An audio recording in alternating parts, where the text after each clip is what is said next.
August 6, 1945. 7,000 meters above the city of Hiroshima, the crew of the Enola Gay released a single bomb into the morning sky. In Tokyo, 370 kilometers away, the Supreme War Council was meeting to discuss rice rations and fuel supplies. They believed they had months, perhaps years, to negotiate a favorable peace. They were about to discover they had minutes. Before we dive into this story, make sure to subscribe to the channel and tell me in the comments where you're watching from. It really helps support the channel. What follows is the account of how Japan's highest military leadership received news that would shatter not just a city, but every assumption they held about modern conflict and their nation's ability to continue the struggle. General Yoshijiro Umezu, chief of the Imperial Japanese Army General Staff, sat in the underground command center beneath the Ministry of War building at 8:15 that morning. The ventilation system hummed steadily, circulating the same stale air that had sustained planning sessions for weeks.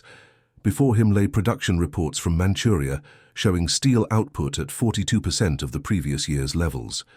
The numbers were grim but manageable. Japan had endured worse.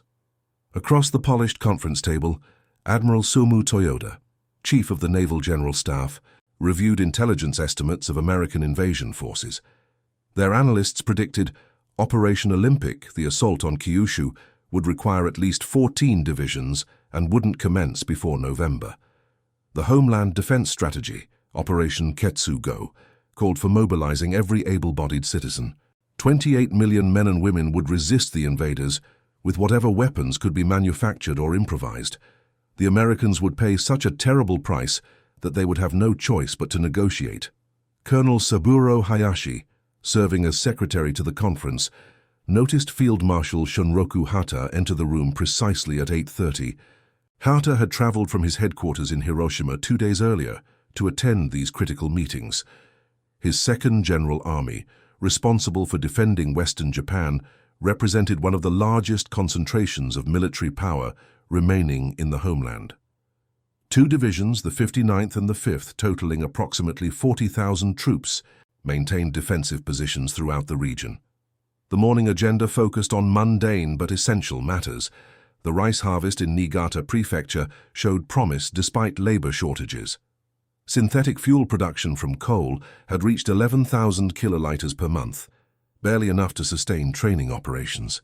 General Umezu was explaining the need to conserve aviation fuel for the decisive homeland defense when an aide entered the room. Lieutenant Takashi Mori approached General Umezu with unusual haste and whispered something inaudible to the others. Umezu's expression remained neutral, but he raised one hand, silencing the discussion. He spoke in the measured tone that had characterized his entire military career, spanning 37 years. Then Umezu said, "Communications from Hiroshima have ceased. All military channels, all civilian broadcasts, everything stopped at 8:16 this morning." The room fell silent. Colonel Hayashi checked his watch. It was now 8:43, 27 minutes of complete silence from a city of 350,000 people. Admiral Toyoda leaned forward and asked what the last transmission contained. The lieutenant replied that the Hiroshima Regional Headquarters had reported 3 aircraft flying at high altitude from the northeast. Standard observation, nothing unusual. Then the transmission ended mid-sentence. Field Marshal Hata stood abruptly. His staff officers, his command structure, his entire regional headquarters were in Hiroshima. 2 divisions, supply depots, communication networks, everything he needed to defend Western Japan against invasion. He demanded to know what reconnaissance had been dispatched. General Umezu explained that they had sent a request to the nearby airfield at Matsuyama, but weather reconnaissance flights were already limited by fuel allocations. It would take time. Then Hata said with controlled intensity that he needed information immediately. His forces, his entire command structure, depended on knowing what had occurred. The conference continued, but the easy assumptions about timelines and production schedules now competed with a growing unease. Radio operators continued attempting to raise Hiroshima on every available frequency. The city had simply vanished from Japan's communication network as completely as if it had been erased from the map. At 9:45, A reconnaissance pilot flying from Matsuyama reached Hiroshima's airspace. His initial report, received as a broken transmission, mentioned smoke. Then he corrected himself. Not smoke, a cloud. A single cloud rising from where the city should be. He estimated its height at 11,000 meters and still climbing. Colonel Hayashi watched General Umezu's face as the pilot's subsequent transmissions grew increasingly frantic.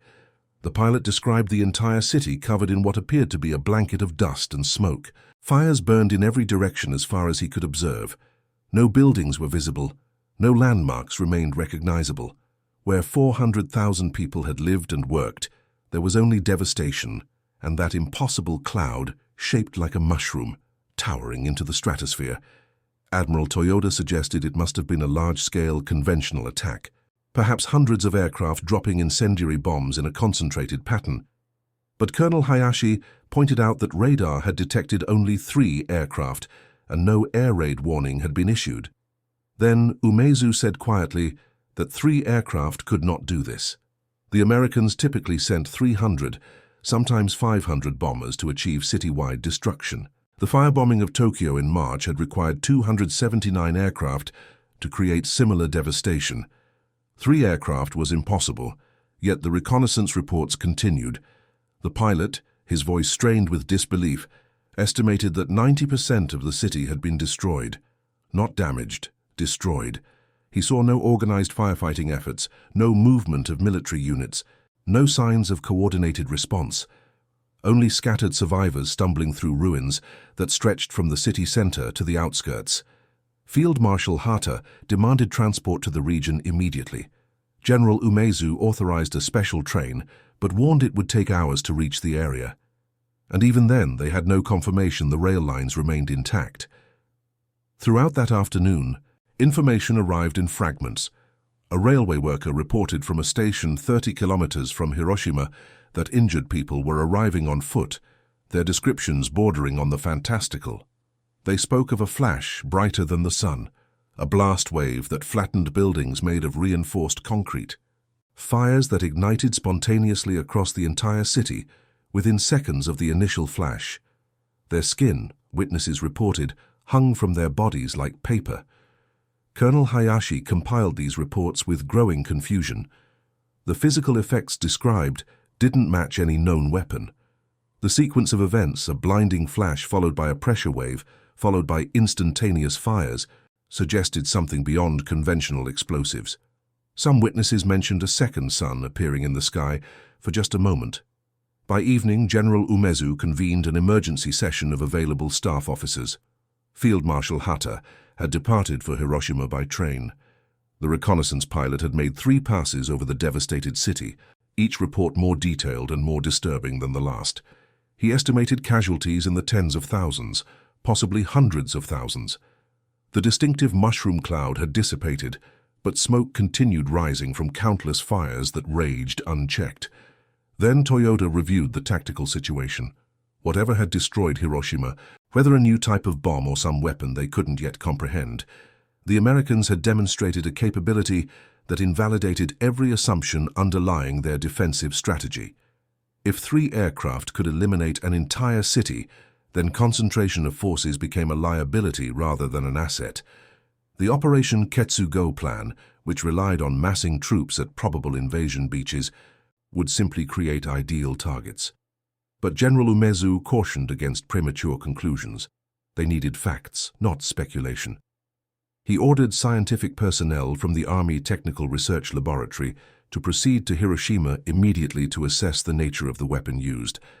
Through that night, Colonel Hayashi remained at his desk, coordinating the flow of information from multiple sources. Railway workers reported tracks twisted and warped by heat for several kilometers from the city center.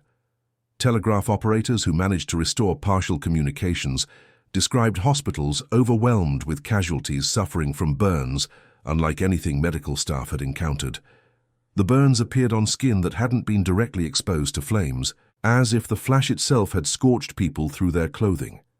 At midnight, a preliminary casualty estimate reached Tokyo.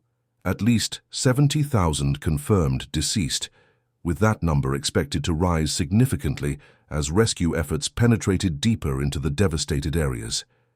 Two divisions, the 5th and 59th, had suffered catastrophic losses. The 2nd General Army Headquarters had been effectively destroyed. Communications personnel, administrative staff, intelligence officers, the entire command structure that coordinated defense of Western Japan had simply ceased to exist. General Umezu read these reports in his office, the implications cascading through his strategic calculations. 70,000 casualties from a single bomb delivered by 3 aircraft. The entire firebombing campaign against Tokyo had required months of sustained attacks to achieve comparable destruction. If the Americans possessed more of these weapons, if they could deliver them at will against any target in Japan, then the mathematical foundation of the homeland defense collapsed. The next morning, August 7th, brought confirmation that stunned even those who had spent the previous day processing impossible reports. The scientists from the Army Technical Research Laboratory, led by Dr. Yoshio Nishina, arrived at the outskirts of Hiroshima and began preliminary assessments. Their instruments detected radiation levels far beyond normal background readings. The pattern of destruction, the nature of the flash, the sustained fires, all pointed to a conclusion that Dr. Nishina communicated to Tokyo with careful precision. Then Dr. Nishina reported that based on available evidence, the weapon appeared to be an atomic bomb. The theoretical possibility had been understood for years. Japanese scientists had explored similar research early in the conflict, but abandoned it due to resource constraints. Now, apparently, the Americans had succeeded where Japan had barely attempted. Admiral Toyoda received this news while reviewing charts showing the distribution of naval assets around the home islands. The Americans had demonstrated the ability to eliminate a city with a single weapon. Japan's entire remaining military-industrial capacity could be destroyed in a matter of days or weeks. The shipyards at Kure, the steel mills at Yawata, the aircraft factories at Nagoya, all could be erased as thoroughly as Hiroshima. General Umezu convened the Supreme Council for the direction of the war that afternoon.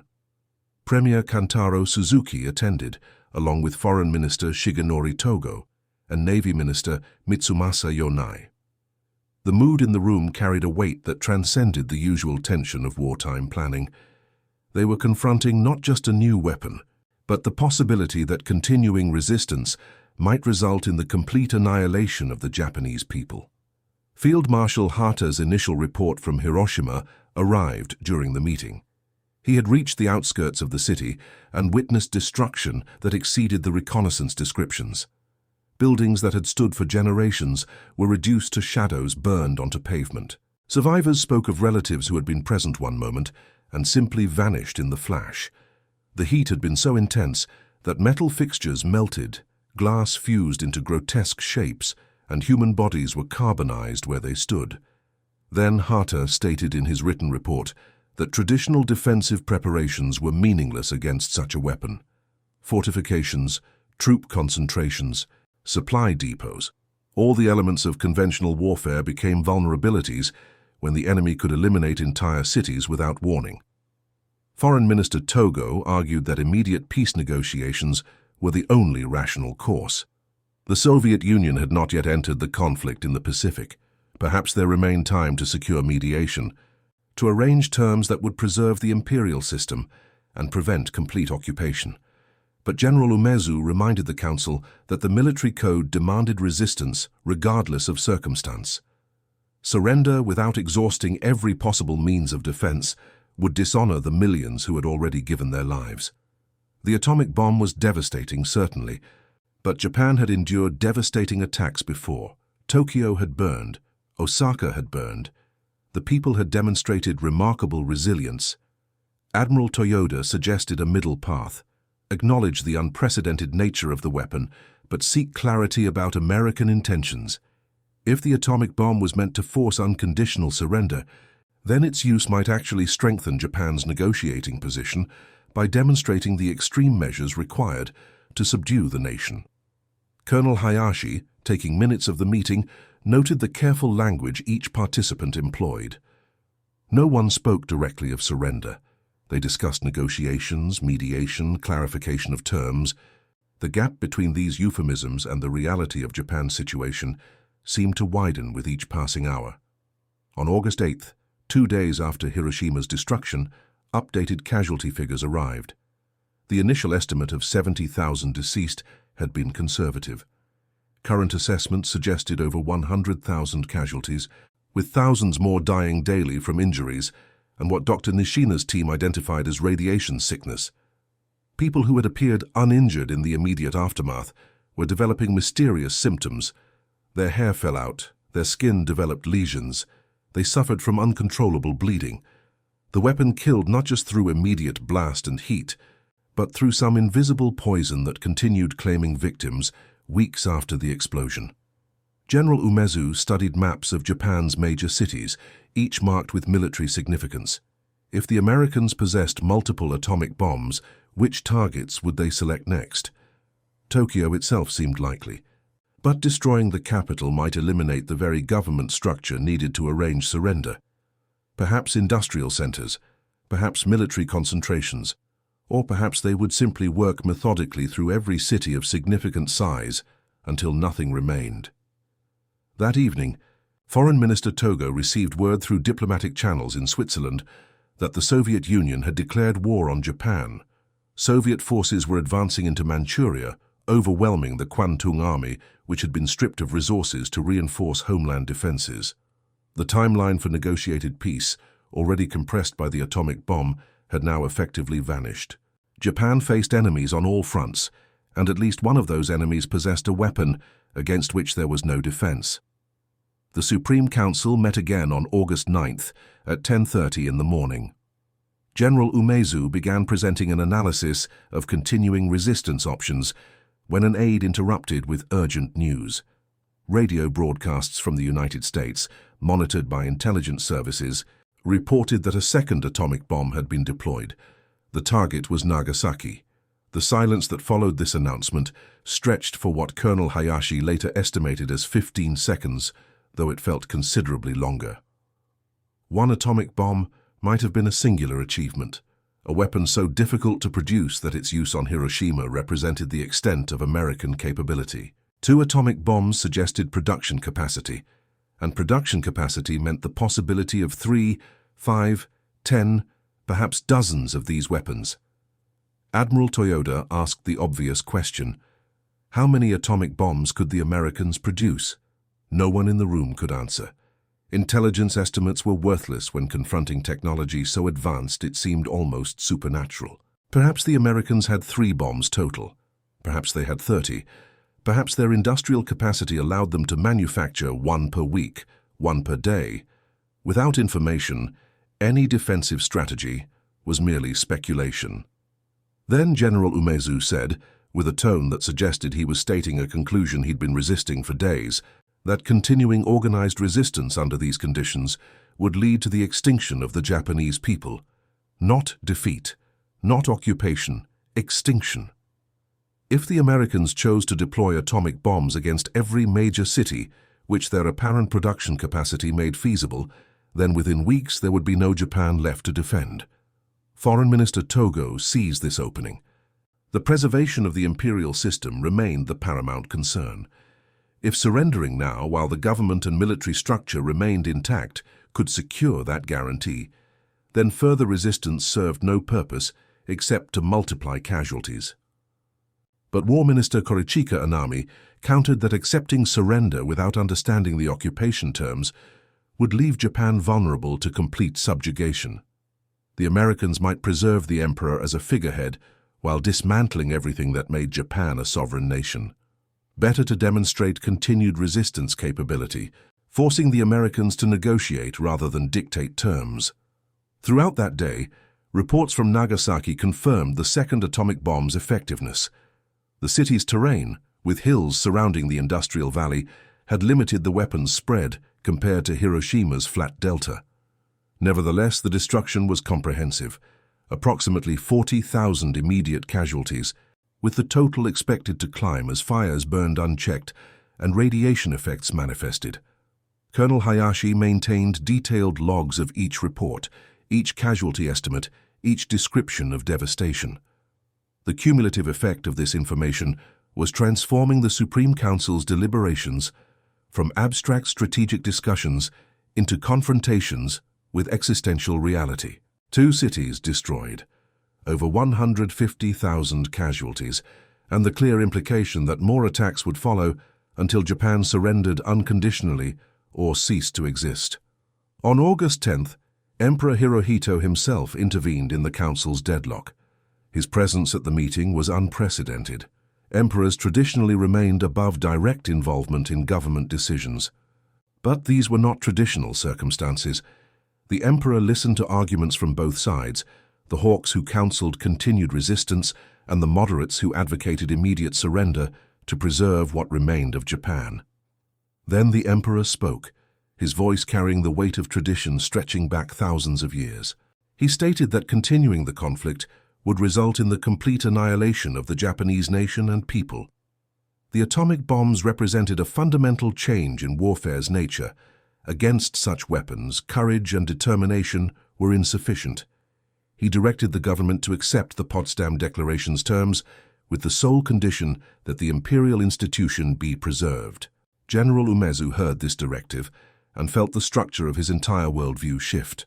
For 37 years, he had served the emperor by serving the military. Now the emperor was commanding the military to accept defeat. The logic was irrefutable, yet it contradicted every principle that had guided his career. Warriors did not surrender while they retained the capacity to fight. Yet continuing to fight meant condemning the entire nation to destruction.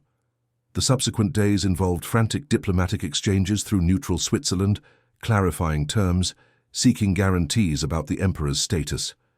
The American response was deliberately ambiguous, stating that the emperor's authority would be subject to the supreme commander of Allied powers.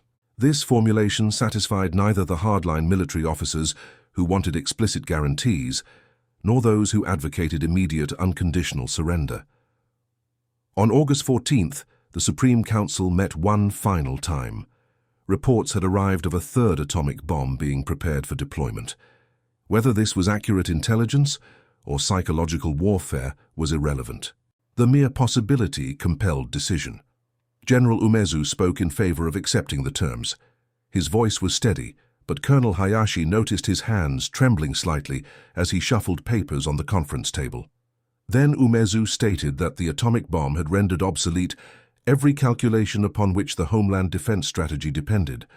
Operation Ketsugo assumed the Americans would require months of conventional combat to subdue Japan.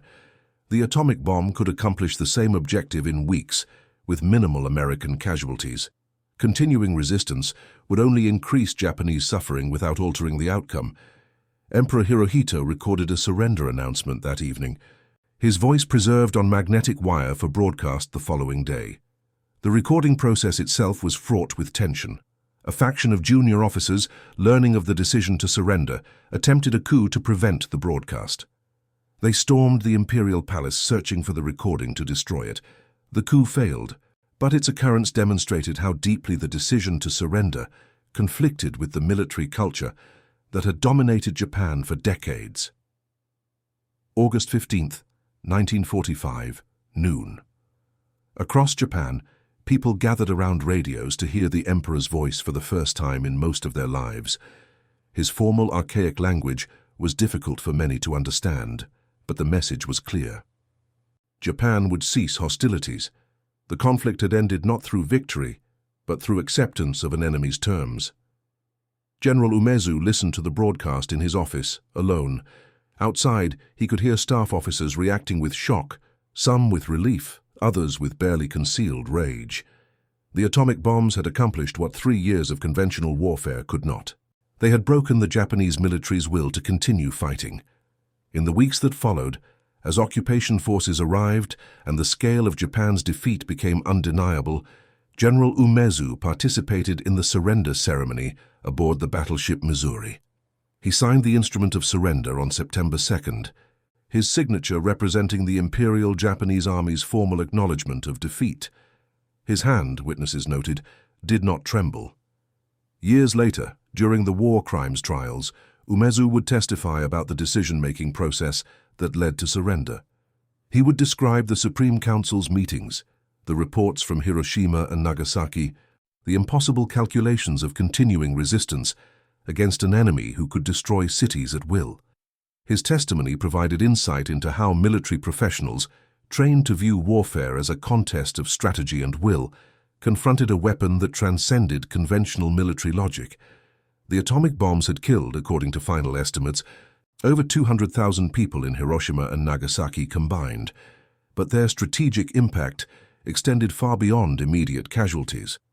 They had demonstrated that modern technology could concentrate such devastating power in a single weapon that traditional concepts of defense became meaningless. An entire city could be eliminated in seconds, not through months of siege or weeks of bombing campaigns, but through the deployment of a single device weighing approximately 4,000 kilograms. For General Umezu and the other military leaders who had planned Japan's homeland defense, the atomic bombs represented a fundamental transformation in warfare's nature. The Operation Ketsugo strategy had assumed that invading forces would have to fight for every meter of Japanese territory, that the American appetite for casualties would eventually force negotiated terms. The atomic bomb eliminated that assumption. It allowed an enemy to bypass invasion entirely, to simply erase cities until surrender became the only alternative to extinction. Field Marshal Hata, who had witnessed Hiroshima's destruction firsthand, survived the conflict and lived until 1962. He never spoke publicly about what he saw in those ruins, but private correspondence suggested the experience haunted him. The soldiers under his command, the staff officers in his headquarters, the civilians living in a city he was charged with defending, all had been eliminated in a moment. No tactical decision he could have made, no defensive preparation he could have implemented, would have altered that outcome. Admiral Toyoda, reflecting on the decision to surrender in his post-war memoirs, acknowledged that the atomic bombs had shattered the naval staff's strategic calculations. The combined fleet had been planning operations based on the assumption that any American invasion would require sustained naval support, creating opportunities for kamikaze attacks and submarine operations. The atomic bomb made invasion unnecessary. The Americans could simply stand off the coast and eliminate Japanese cities one by one until nothing remained worth occupying. The scientists who had examined Hiroshima and Nagasaki, including Dr. Nishina, compiled detailed reports on the bomb's effects. These reports documented not just the immediate blast damage, but the long-term radiation effects that continued claiming victims months and years after the explosions. People who had survived the initial flash developed cancers, blood disorders, genetic damage that affected subsequent generations. The weapon didn't just destroy in the moment, it poisoned the future. Colonel Hayashi, who had documented the Supreme Council's deliberations, preserved his notes throughout the occupation period. They provided a detailed record of how Japan's highest military leadership processed information about an unprecedented weapon and ultimately concluded that surrender was the only rational choice. His account captured the tension between military tradition, which demanded resistance regardless of circumstance, and strategic reality, which made continued resistance equivalent to national suicide. The psychological impact on Japanese military leaders extended beyond strategic calculations. General Umezu and his colleagues had built careers on the belief that determination, discipline, and willingness to sacrifice could overcome material disadvantages. The atomic bomb demonstrated the limits of that belief. No amount of determination could protect against a weapon that converted matter into energy with such efficiency that entire cities vanished. The physical laws governing the atomic bomb were indifferent to courage or tradition. In the decades following Japan's surrender, historians would debate whether the atomic bombs were necessary to end the conflict. Some argued that Japan was already defeated, that conventional bombing and naval blockade would have forced surrender without atomic weapons. Others maintained that the military leadership's commitment to resistance, even in the face of inevitable defeat, meant only the atomic bombs could break the deadlock and prevent a costly invasion. General Umezu's own testimony suggested a more nuanced reality. The conventional bombing campaigns, while devastating, had not broken Japanese will to resist. Tokyo had burned, but the government continued functioning. Industrial production had declined, but factories continued operating. The military had planned to distribute what remained of the nation's resources toward a final, desperate defense that would make invasion so costly that the Americans would seek negotiated peace. The atomic bombs eliminated that strategy's foundation. They demonstrated that the Americans didn't need to invade, didn't need to engage Japanese forces in the kind of prolonged, costly combat that might force negotiations. They could simply erase Japanese cities from existence, one after another, until nothing remained to defend. Against such capability, traditional military resistance became not just futile, but suicidal. The surrender announcement on August 15th created chaos within Japan's military structure. Some units, particularly those stationed far from Tokyo, refused to accept the order. Officers committed ritual suicide rather than live with the shame of surrender. Others attempted to continue fighting, convinced the announcement was enemy propaganda. It took weeks for the message to reach all Japanese forces scattered across the Pacific and Asia, and even then, some refused to believe it. General Umezu's role in the surrender process gave him a perspective that few others shared. He had participated in the highest-level discussions about continuing resistance. He had reviewed casualty estimates from Hiroshima and Nagasaki. He had listened to Emperor Hirohito's unprecedented intervention in strategic decisions, and he had ultimately signed the surrender document, formally ending the conflict. His actions during those final days of August 1945 reflected a transformation that the atomic bombs had forced upon Japan's military leadership. The belief that willpower and sacrifice could overcome material disadvantage had sustained them through years of increasingly desperate combat. The atomic bombs shattered that belief by demonstrating power so absolute that willpower became irrelevant. The legacy of that transformation extended far beyond Japan's surrender. The atomic bombs inaugurated an era in which weapons existed that could threaten not just military defeat but total annihilation. The strategic calculations that had governed conflicts for millennia, balancing objectives against costs, risks against potential gains, all became obsolete when weapons emerged that could eliminate civilizations. For General Yoshijiro Umezu, chief of the Imperial Japanese Army General Staff, the journey from the confident planning sessions of early August to the surrender ceremony on September 2nd represented a compressed education in modern warfare's transformed nature. He had entered those meetings believing Japan could force favorable terms through determined resistance. He emerged understanding that against certain weapons, against certain levels of technological advantage, determination alone was insufficient. The reports from Hiroshima and Nagasaki, compiled day by day as the full scope of destruction became apparent, had documented that transformation. Each casualty figure, each description of unprecedented devastation, each analysis of a weapon that operated on principles beyond conventional military understanding had accumulated into an undeniable conclusion. Continuing resistance meant condemning Japan to complete destruction. General Umezu died in 1949 while imprisoned for war crimes, never having fully reconciled his military training with the reality that had forced Japan's surrender. His legacy remained complicated. A career built on principles of unwavering resistance concluded by a decision to accept defeat because the alternative was extinction. And that concludes our story. If you made it this far, please share your thoughts in the comments. What part of this historical account surprised you most? Don't forget to subscribe for more untold stories from World War II, and check out the video on screen for another incredible tale from history. Until next time.